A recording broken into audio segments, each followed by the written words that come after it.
ಅನಾದಿ ಕಾಲದಿಂದಲೂ ಶಸ್ತ್ರಾಸ್ತ್ರ ತಯಾರಿಯಲ್ಲಿ ನಾವು ಎಂದರೆ ಕನ್ನಡಿಗರು ಇತಿಹಾಸವುಳ್ಳವರು. ಉಕ್ಕು ಮತ್ತು ಇತರೆ ಲೋಹಗಳನ್ನು ಹೇಗೆ ಬಳಸಬೇಕು ಹಾಗೂ ಕಬ್ಬಿಣ ತುಕ್ಕು ಹಿಡಿಯದಂತೆ ಹೇಗೆ ಬೇರೆ ಲೋಹಗಳೊಂದಿಗೆ ಸೇರಿಸಿ ಬೇಕಾದ ವಸ್ತುಗಳನ್ನು ತಯಾರಿಸಬೇಕು ಎಂಬುದರಲ್ಲಿ ನಿಪುಣರಾಗಿದ್ದೆವು.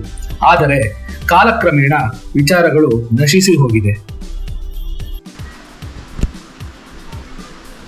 ಅಲ್ಲಿ ನಾವು ನೋಡಿರುವ ಖಡ್ಗ, ಇನ್ನೊಂದು ಖಡ್ಗನು ಈ ಆಕೃತಿ ಇಲ್ಲ ಸರ್. ಹೌದು, ಈಗ ನಾವು ನೋಡಿರುವ 2-3 ಖಡ್ಗಗಳಲ್ಲಿ ಇದೊಂದೇ ಈ ರೀತಿ ಆಕೃತಿ ಇರುವಂತದ್ದು. ಅಲ್ಲಿ ನಾವು ನೋಡಿದ್ದು ಇದು ಉದ್ದ ಇತ್ತಲ್ವಾ, ಅಲ್ಲಿ ಅದು ಉದ್ದ ಇತ್ತು, ಆಮೇಲೆ ಹಿಂಗ ಆರ್ಚ್ ಇಲ್ಲ, ಅದು ಸ್ಟ್ರೈಟ್ ಇತ್ತು. ಆಮೇಲೆ ಈ ವೆಯ್ಟ್ ಇಲ್ಲ, ಅದು ಸ್ವಲ್ಪ ವೆಯ್ಟ್ ಜಾಸ್ತಿ ಇದೆ. ಇದು ಇನ್ನು ಚೂಪ ಇತ್ತು ಸರ್. ಈಗ ನಾನ್ ನೋಡ್ತಾ ಇದ್ದ ಹಾಗೆ ಇದು ಚೂಪ ಇತ್ತು. ಇದು ಏನ್ ಮಾಡಿದೆ ನಾನು, ಈಗ ಒಂದು 10-15 ವರ್ಷದಿಂದ ದೀಪಾವಳಿ ಹಬ್ಬಕ್ಕೆ ಒಂದು ಸ್ವಲ್ಪ ಸಿಮೆಂಟ್ ಅದು ಇದು ಹಾಕಿ ವಾಶ್ ಮಾಡಿ ಮಾಡ್ತಾ ಇದೆಲ್ಲ. ತುದಿ ಎಲ್ಲ ತುಂಬಾ ಚೂಪ್ ಇತ್ತು. ಅಲ್ಲಿವರೆಗೂ ಅದೇನು ವಾಶ್ ಗೀಶ್ ಏನ್ ಮಾಡಿರೋದೇನಲ್ಲ, ಸಹಜವಾಗಿ ಸುಮ್ಮನೆ ಹೀಗಿದ್ದದ್ದು. ಇದು ಮಾಮೂಲಿ ಕಬ್ಬಣ ಅಲ್ಲ ಅನ್ಸುತ್ತೆ, ಇಲ್ಲ ತುಕ್ಕು ಹಿಡಿದು ಬಿಟ್ಟಿರೋದು. ಸಂಪೂರ್ಣ ಇಷ್ಟೊತ್ತಿಗೆ ಉಳಿತಾ ಇರ್ಲಿಲ್ಲ. ಹೌದು, ಬೇರೆನೆ ಇದು ಮೆಟಲ್ ಅನ್ಸುತ್ತೆ. ಮತ್ತೆ ಅದು ಸ್ವಚ್ಛವಾಗಿ ಇಟ್ಟಿದ್ದು ಅಂತಂದ್ರೆ ಈಗ ಒಂದ್ 2-3 ತಲೆ ಮಾತ್ರ ಬಹುಶಃ ನಾವೇ ಸೇಫ್. ಮೊದ್ಲು ಯಾರು ಅದನ್ನ ಮುಟ್ತಾ ಇರ್ಲಿಲ್ಲ, ಇಡ್ತಾನೆ ಇರ್ಲಿಲ್ಲ. ಅಂದ್ರೆ ರೆಸ್ಟ್ ಹಿಡಿತಾ ಇಲ್ಲ ಅಂದ್ರೆ ಇದು ಬೇರೆ ಏನೇನೋ ಮಿಕ್ಸ್ ಮಾಡಿರೋದು ಏನೋ ಆಗಿರತ್ತೆ ಸರ್. ಅದು ಐ ಥಿಂಕ್ ಇದು ನೋಡಿ, ಇದು ಇಡೀತ ಖಡ್ಗ, ಇದನ್ನ ಜಾಯಿಂಟ್ ಮಾಡಿದ್ದಲ್ಲ ಅನ್ಸುತ್ತೆ. ನೋಡ್ರಿ, ಅದು ಎಲ್ಲೂ ಜಾಯಿಂಟ್ ಮಾಡಿರ್ತಕ್ಕಂತಹ ಇದುಗಳು ಕಂಡು ಬರಲ್ಲ. ಬಂದಿದ್ಯಾ? ದೊಡ್ಡಪ್ಪ ಚಿಕ್ಕಪ್ಪ ಯಾರು ನಾವು ನೋಡಿಲ್ಲ. ಈ ಅಂಜಕ್ಕಿ ಗುಚ್ಚಕ್ಕಿ ವಂಶದವರೆಲ್ಲ ನೀವೇ, ನಿಮ್ಮ ವಂಶದವ್ರೆ ಅಂತಾರಲ್ಲ, ಅದ್ರ ಬಗ್ಗೆ ಏನ್ ಗೊತ್ತು ನಿಮಗೆ? ಅಂದ್ರೆ ನಿಮ್ಗೆ ಯಾರು ಹೇಳಿಲ್ಲ ಅಲ್ಲಿ, ನಿಮ್ ತಂದೆಯವರಾಗ್ಲಿ ಮತ್ತೊಬ್ರಾಗ್ಲಿ? ತಂದೆ ನಾವು ಸಣ್ಣಗಿದ್ದಾಗ ಹೇಳ್ಬೋದು. ಹೌದಾ? ಅವಾಗೆಲ್ಲ ಇಷ್ಟು ಜನ ಇರ್ಲಿ, 4-5 ಮನೆ ಇದ್ರು. ಮರಾಠಿ ಜನ ನಾಯಕರು ಇಲ್ಲ, ಮರಾಠಿ ಜನ ಇದ್ರು. ನಮ್ಮ ಮನೆ 4-3 ಜನಸಂಖ್ಯೆನೇ. ನಿಮ್ ಸಂಬಂಧಿಕರು ಈ ಸೋದರ ಮಾವ ಅವರು ಇವರು ಅವರು ಎಲ್ಲ ದೂರನ ಅವಾಗ? ಸೋದರ ಮಾವ ತಾಯಿ ಅಣ್ಣ ಇದ್ದ, ಅವನು ಹೆಂಡತಿ, ಅವನು ಚಂದ್ರಗುತ್ತಿ ಸಿದ್ದಾಪುರ ಕಡೆ ಕೊನೆಯ ವಂಶ. ಚಂದ್ರಗುತ್ತಿಯಿಂದ ಬಂದೆ ಜೈನರ ಕೊನೆಯ ಚಂದ್ರಗುತ್ತಿ ಸಿದ್ದಾಪುರದ ಹತ್ರ ಲಾಸ್ಟ್ ಫ್ಯಾಮಿಲಿ ಅದು ಜೈನ. ಇದಾರ ಅಲ್ಲಿ? ಇಲ್ಲಪ್ಪ, ಅವನೇ ಲಾಸ್ಟ್ ಅಲ್ಲಿಂದ ಓಡ್ ಬಂದಿರೋದು. ಹೌದಾ? ರಾತ್ರಿ ತಂದಿದ್ದಂತವ್ರನ್ನ. ಅವನಿಗೂ ಮಕ್ಕಳು ಮರಿಲ್ಲ. ತಾಯಿ ಕಡೆ ಯಾರು ಇಲ್ಲ. ನಮ್ಮ ಅಪ್ಪನ ಅಕ್ಕ ಒಬ್ರು ಎತ್ತಿ ಇಲ್ಲೇ ಊರಾಗೆ ಮನೆ ಮಾಡಿದ್ರು. ಅವ್ರಿಗೆ 2 ಗಂಡು ಮಕ್ಕಳು, ಅವ್ರಲ್ಲಿ 2 ಜನ ವಯಸ್ಸಾಗ ಮಕ್ಕಳು ಇದ್ದಾರೆ. ಈಗ ಅದೇ ಗೇರ್ ಸೊಪ್ಪ ಬ್ಯಾಗೋಡಿ ದೇವಸ್ಥಾನಕ್ಕೆ ಹೋಗ್ಬೇಕಾರೆ ಮನೆ ದೇವಸ್ಥಾನಕ್ಕೆ ಹೋಗಿರೋದು. ಎಲ್ಲಿ ಹೋಗಿ ನೋಡಿ, ದೊಡ್ಡ ಮನೆ ಸಿಗ್ತದೆ ನೋಡಿ. ಹೆಗ್ಗಾಗತ್ತೆ. ನಿನ್ನೆ ಆ ಹುಡುಗ ಸಿಕ್ಕಿದ್ದ, ಅವ್ರ ತಾಯಿ ನಮ್ಮ ಸಂಬಂಧಿಕರು. ಈಗ ಅವ್ರೊಬ್ರೆ, ನಮಗೆ ಇನ್ಯಾರು ಸಂಬಂಧಿಕರಿಲ್ಲ. ಅನಂತರ ತಾಯಿ ಸಂಬಂಧಿಕರಾದ್ರೆ ಬಿಟ್ರೆ ತಂದೆ ಕಡೆಯಿಂದ ಸಂಬಂಧಿಕರು, ಅಜ್ಜನ ಕಡೆಯಿಂದ ಸಂಬಂಧಿಕರು ಅವರೇ ಅಷ್ಟೇ. ಒಂದೇ ಫ್ಯಾಮಿಲಿ. ಅಜ್ಜರಿಗೆ ಯಾರು ಅಕ್ಕ ತಂಗಿರಿಲ್ವಾ?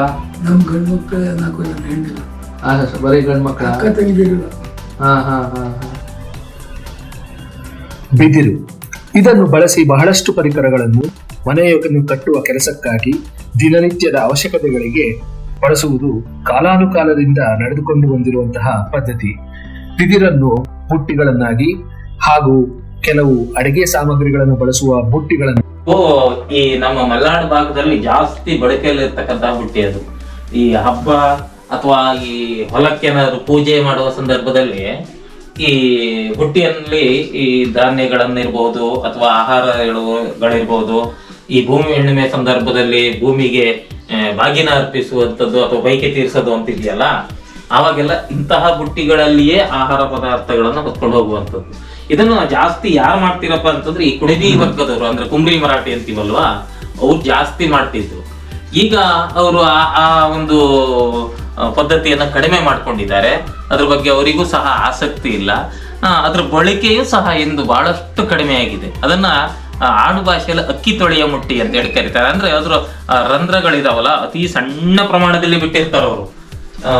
ಕೇವಲ ನೀರು ಮಾತ್ರ ಜರಡಿಯಾಗಿ ಹೋಗುವ ಹಾಗೆ ವ್ಯವಸ್ಥೆಯನ್ನ ಮಾಡಿರ್ತಾರೆ.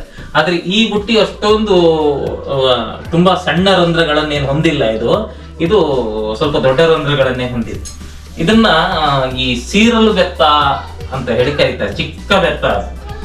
ಆ ಬೆತ್ತದ ಬಳ್ಳಿಯನ್ನು ಬಳಸಿ ಈ ಒಂದು ಬುಟ್ಟಿಯನ್ನ ಮಾಡ್ತಾ ಇದ್ರು. ಈಗ ಅದ್ರ ಬಳಕೆಯನ್ನು ಸಹ ಕಡಿಮೆ ಆಗಿದೆ ಅಂತ. ಒಂದು ಸಪರೇಟ್ ದೇವ್ರ ಮನೆ ಅಂತ ಇರುತ್ತೆ ನಮ್ಮಲ್ಲಿ. ಎಲ್ಲ ಮೊದ್ಲೆಲ್ಲ ಇತ್ತು, ಈಗೆಲ್ಲ ಒಂದು ದೊಡ್ಡ ಗೂಡು ಏನೋ ಮಾಡ್ತಾರೆ. ಈಗ ಒಂದು ದೇವ್ರ ಮನೆನೇ ಸಪರೇಟ್ ಇತ್ತು. ಇದೇ ತರದ ಮನೆ ಈಗ ಮೊನ್ನೆ ಇಲ್ಲಿ ಯೋಗರಾಜ ಅಂತ ಹೇಳಿ ತೀರ್ ಹೋದ್ರು. ಅವರು ಸಹ ಹೇಳೋದು, ನಾನು ಅವರು ತಿರುಗೋಕು ಒಂದು ತಿಂಗಳ ಮೊದ್ಲು ಅವ್ರು ಸುಮ್ಮನೆ ಹಿಂಗ್ ಸಂದರ್ಶನ ಮಾಡಿದೆ. ಅವರು ಸುಮಾರು ಒಂದು 88-90 ವರ್ಷ ಆಗಿತ್ತು ಅವ್ರು. ಏನು ಎಂತ ಎಲ್ಲ ಕೇಳತಕ್ಕ ಅವ್ರು 2-3 ಮಾಹಿತಿ ಬಹಳ ಸ್ಪಷ್ಟ ಹೇಳಿದ್ರು. ಈ ಕಾನೂರಲ್ಲಿ ಇದಾರಲ್ಲ ಜೈನರು, ಆ ಕಾನೂರಿನ ಜೈನರು ಮೂಲ ಅಷ್ಟು ಹೆಣ್ಣಿ ಅಂತ ಒಂದ್ ಹೇಳಿದ್ರು. ಸತ್ಯರ ಸುಳ್ಳ ಗೊತ್ತಿಲ್ಲ, ಕಾನೂರ್ನ ಯಾರನ್ನಾರು ಹಿರಿಯವ್ರನ್ನ ಕೇಳಿ. ಎರಡೇನು ನಮ್ಮನೇಲಿ ನಿಮ್ಮನೇಲಿ ದೇವ್ರ ಮನೆ ಒಂದಿತ್ತು ಅಂತಂದ್ರು. ಯಾವ ತರ ಇತ್ತು ಕೇಳಿ. ಆದ್ರೆ ನಿಮ್ಮನೇಲಿ ಇದ್ದಿದ್ದನ್ನು ಕೇಳಿದೀನಿ, ನಾನು ನೋಡಿಲ್ಲ ಅಂತಂತ.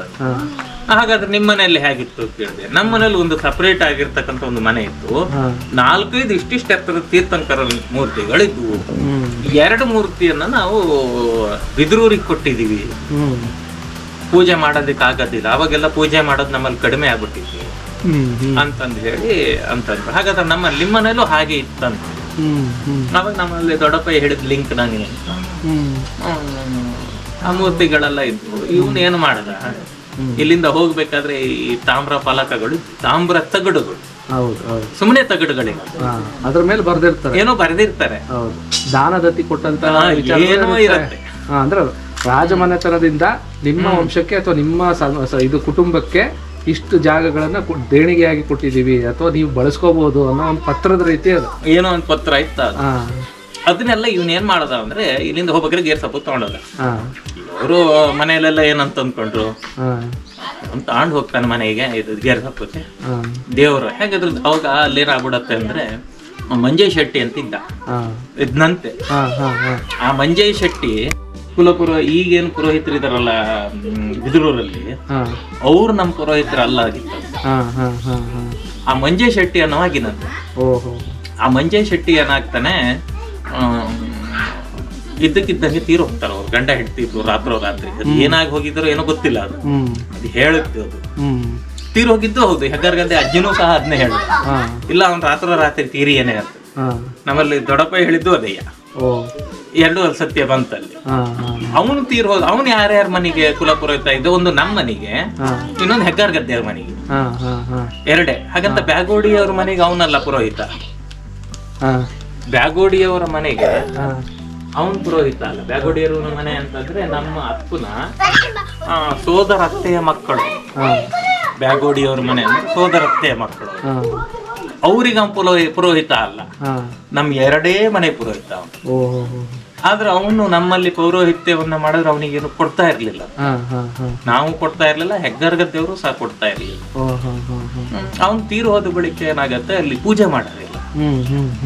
ಇಲ್ಲಿಂದ ಹೋದವಾಗೆಲ್ಲ ಯಾರು ಹೋಗ್ತಾರೋ ಅವ್ರು ಪೂಜೆ ಮಾಡೋದು. ಪೂಜೆ ಅಂದ್ರೆ ನಮ್ಮಲ್ಲೆಲ್ಲ ಅಭಿಷೇಕ ಅಲ್ವಾ, ದೇವ್ರ ತಲೆ ಮೇಲೆ ಅಭಿಷೇಕ ಮಾಡೋದು. ಇವನು ಹೇಗಿದ್ರು ಬೆಳಗ್ಗೆ ಅಥವಾ ಸಂಜೆ, ಇಲ್ಲಿ ಬೆಳಗ್ಗೆ ಟೀ ಕುಡಿದು ಹೊರಟ ತಿಂಡಿಗೆ ಹೋಗ್ಬಿಡೋರು ಅಲ್ಲಿಗೆ. ಅಷ್ಟು ಹತ್ರ ಇಲ್ಲಿಂದ ಇವ್ರು ಹೋಗ್ಬಿಡೋರ.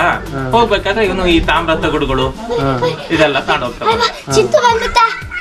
ಹೀಗೆ ಹೋಗ್ತಾ ಇದ್ದವಾಗ ಮನೆಯಲ್ಲಿರೋ ವಿಗ್ರಹ ಹಂಗೆ ಇವನ್ ಇಲ್ಲಿಂದ ಏನ್ ಮಾಡ್ತಾನೆ, ಒಂದೊಂದೇ ಹೋಯ್ತಾನೆ. ಯಾಕಂದ್ರೆ ಇವನ್ ಮನೇಲಿ ಕೆಲಸ ಮಾಡ್ತಿದ್ದಿಲ್ಲ, ಮನೇಲಿ ಹಿರಿಯರು ಇದ್ರು ಕೆಲಸ ಮಾಡೋರು. ಇವನ್ ಮನೇಲಿ ಇವನು ಒಂಥರ ಸುಮ್ನೆ ಎಕ್ಸ್ಟ್ರಾ ಸ್ಪೇರ್ ಇದ್ದಾಗೆ ಹೋಗ್ತಾ ಅದನ್ನೆಲ್ಲ ಕೊಡ್ತಾ ಬಂದ. ಮನೆಯಲ್ಲಿ ಬಹುಶಃ ನಮ್ಮಲ್ಲಿ ದೊಡ್ಡಪ್ಪ ಹೇಳುತ್ತಾ ಇದ್ದ, ಒಂದು ಅಮ್ಮನವ್ರ ಮೂರ್ತಿ ಇತ್ತು, ನಿಂತಿದ್ದು. ಸಾಮಾನ್ಯ ನಿಂತಿರೋ ಮೂರ್ತಿಗಳು ಕಡಿಮೆ. ನಿಂತಿರೋ ಮೂರ್ತಿಗಳು ಅದರಲ್ಲೂ ನಮ್ಮಲ್ಲೆಲ್ಲ ತುಂಬಾ ಕಡಿಮೆ. ನಾನು ಅದನ್ನ ಅನಲೈಸ್ ಮಾಡ್ಕೊಂಡೆ, ನಿಂತಿರೋ ಮೂರ್ತಿ ಯಾವ್ದು ಇರುತ್ತೆ. ಬಹುತೇಕ ಜಾಲನಿ ಅಮ್ಮನವ್ರದ್ದೇ ಇರುತ್ತೆ. ಯಾಕಂದ್ರೆ ನಮ್ದು ಹಗಲು ರಾತ್ರಿ ನಡ್ಕೊಳ್ಳೋದೇ ಅಲ್ಲಿ, ಅದೇ ಇರಬಹುದು.